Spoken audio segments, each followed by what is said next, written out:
আচ্ছা ওকে ওকে, আচ্ছা ঠিক আছে, আমি ব্যাপারটা দেখতেছি, আমি দেখতেছি। ওকে তুমি রাখো। ওকে আব্বা, আপনি এখানে বসে বসে কি করতেছেন? যান করো যান।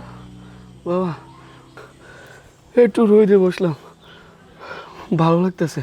ডাক্তার কি কইছে রইতে বসে থাকলে অসুখ ভালো হয়ে যাবো? হ্যাঁ, যান করো যান।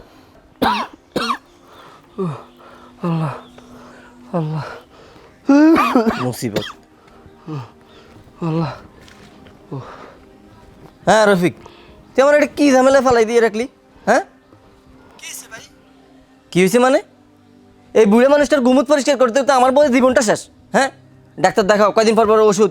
হ্যাঁ, এতগুলো আমি কেমনে ম্যানেজ করি তুই ক? আরে ভাই মাত্র 2 মাস আগেই তো আমার কাছে ছিল, আরো কয়টা দিন রাখো না। তুই ঢাকায় বইলে আমার গ্রামে ঝামেলা পালাই রাখছস। হ্যাঁ, অফিসের চাপ, আব্বার চাপ, এত ঝামেলা নিয়ে আমি কি মরমু? তুমি চাপ নিতে পারো না, আমারও চাপ দিতে চাও না? না ভাই, আমি এত কিছু বুঝি না। আমি আজকেই ওনার ট্রেনে উঠে দিতেছি। তোমার যেমন সে করো। না না রাখ। আমি তোদের কাছে এতটাই বোঝা হয়ে গেলাম।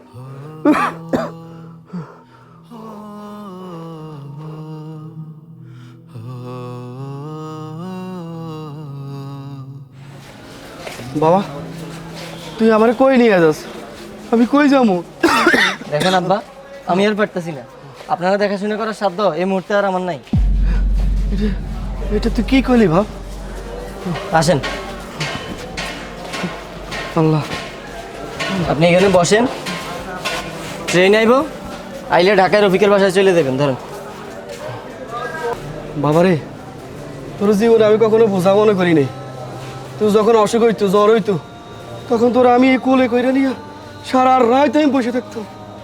তুই বিছানা মুছে দিতি, আমি সেখানে শুই, তোর আমি শুকনো জায়গায় শুয়াইতাম, আর তুই আমার এখানে রেখে চলে দিতেছস। তোর জন্য আমি কত কষ্ট করলাম। আব্বা প্লিজ। আজ আমি তোর কাছে বোঝা হয়ে গেলাম। আরে এরকম জ্ঞান জ্ঞান করেন কি লেগে? কয়টা দিনের ব্যাপারই তো। হ্যাঁ, ট্রেন আইব, উঠে চলে যাবেন ঢাকা। যান, আমার কাজ আছে, আমি যাই।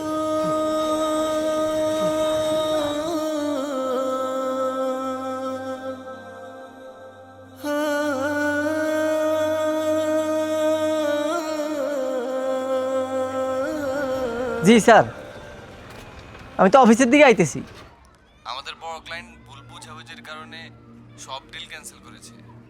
কোম্পানি এই মুহূর্তে আপনার বেতন অর্ধেক করতে বাধ্য। কি কোন স্যার? আপনি যদি এই শর্তে কাজ চালিয়ে যেতে চান তাহলে কাল থেকে আসেন। স্যার এমনিতেই টানাটানির মধ্যে আছি, এখন অর্ধেক করলে কেমনে চলবো? সিদ্ধান্ত চূড়ান্ত, না হলে অন্য কাউকে দেখতে হবে। সব জুলুম শুধু গরিবের লাগে।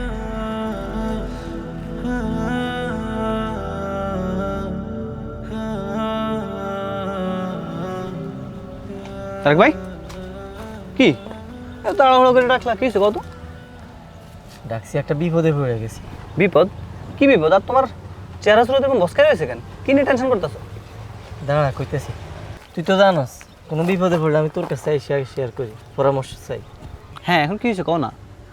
সার্কিল বাজারে যে চাকরিটা করতেছি, হঠাৎ করে আমার বেতন অর্ধেক করে দিছে।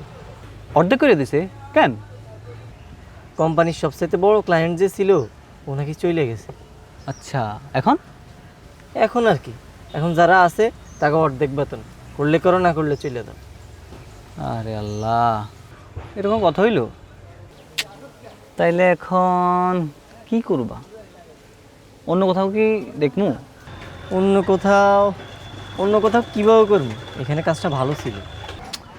এমনি তো কাকার অসুখ, ওষুধপাতিতে কত খরচ যায়, তার উপর আবার ফ্যামিলি খরচ তোমার। আবার তো বাড়িতে নাই।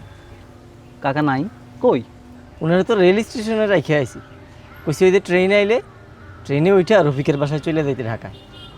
কি কইলা ভাই? কেন? বাইরে আমি আর এই চাপ নিতে পারতেছিলাম না, আব্বার আমার কাছে একদম বোঝা মনে হইতেছিল। তারেক ভাই তুমি কি করছো? তুমি বুঝছো? হ বুঝছি। না ভাই তুমি বুঝো নাই ভাই। মানে? আমি ভাই এবার বুঝতে পারছি কেন তোমার বেতনটা অর্ধেক হয়ে গেছে। ভাই তোমার এই রিজিক, এই বেতন শুধুমাত্র তোমার না, হয়তো আল্লাহ তোমার মাধ্যমে তোমার আব্বার রিজিক পাঠাইতো। তুমি তোমার আব্বারে ফেলে আসছো, আল্লাহ তোমার থেকে বরকত উঠাই নিছে, তোমার বেতনটা অর্ধেক করে দিছে। তুমি আমার কাছে ভাই পরামর্শের জন্য আইছো, আমার কাছে একটাই পরামর্শ আছে, তুমি তোমার আব্বারে ফিরে আনো, দেখবা আল্লাহ তোমার রিজিকে বরকত দান করবে ইনশাআল্লাহ। রফিক আব্বা কই? আব্বা আব্বা তোমার কাছে না? কই না, আব্বা তোর কাছে যায় নাই? কই আসে নাই তো ভাই। কি কস? আবার তো 2 দিন আগে তোর কাছে পাঠাইছি, স্টেশনে নিয়ে দিয়ে এলাম, কইছি ট্রেন ধরে তোর তোর বাসায় চলে যেতে, এখনো যায় নাই? আসে নাই তো ভাই। আচ্ছা আচ্ছা, ওকে রাখি রাখি। যায় নাই তো?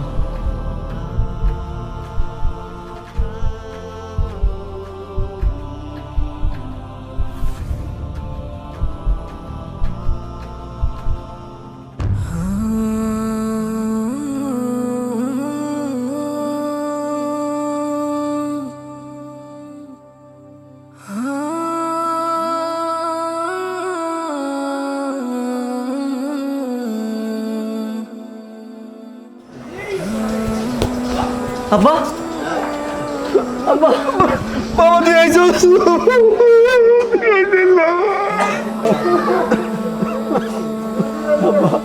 আপনি আমার মাফ করে দেন। মা সামনে কিছু হয় নাই বাপ। আমি যে অন্যায় করছি এটার কোনো মাফ হয় না। বাবা মা কখনো সন্তানের মা রাগ করে থাকতে পারে না। আমি তোর মাফ করে দিছি বাপ, আল্লাহ তোর মাফ করে দেখ। চলেন চলেন, বাসায় চলেন। চলেন, দাঁড়ান দাঁড়ান, আমার একটা কল আছে।